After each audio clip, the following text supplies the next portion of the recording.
গণতন্ত্রের বিরুদ্ধে, গণতন্ত্রের পক্ষে, এটি যদি বুঝতে এই সরকার ব্যর্থ হয়, এর থেকে দুঃখজনক ঘটনা আর দ্বিতীয়টা থাকবে না।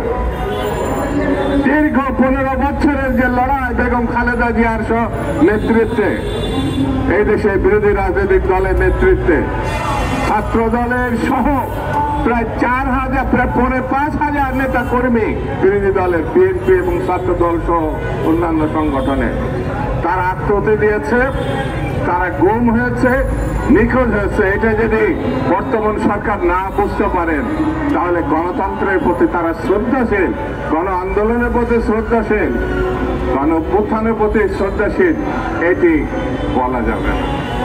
সেই জন্য আমি বক্তৃতা সংক্ষেপে বলি,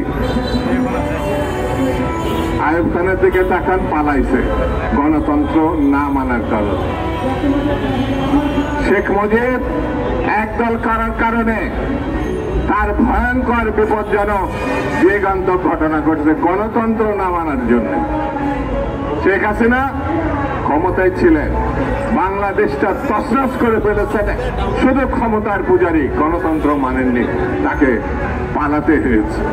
আমি সরকারকে বলবো, গণতন্ত্র মেনে নিন, নির্বাচন মেনে নিন, রোডম্যাপ ঘোষণা করুন, বাংলাদেশের মানুষের অধিকার ফিরিয়ে দিন, তারা যেন একটা ভোট তার পছন্দের প্রার্থীকে দিতে পারে। এটি মেনে নিন, দেখবেন রাতারাতি সকল সমস্যার সমাধান হয়ে আসবে। আজ এটা যদি মানতে না পারেন, তাহলে বুসকাবাসকে বেঁধে রাখা ভালো। এই কারণে গণতন্ত্রের কোনো বিকল্প নাই। গণতন্ত্র ভোটাধিকার না আসলে পরিণতি অতীতের মতো হতে পারে।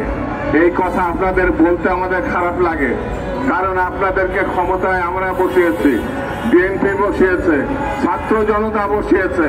এই কথা আমাদের বাধ্য হয়ে বলতে হয়। এই বিষয়টি আপনারা মাথায় নেবেন। আবার আপনাদের ধন্যবাদ, সাংবাদিক বন্ধুদের ধন্যবাদ, আজকের উদ্যোক্তাদের ধন্যবাদ জানিয়ে আমি আমার বক্তব্য শেষ করছি। খুদা হাফেজ। বাংলাদেশ জিন্দাবাদ।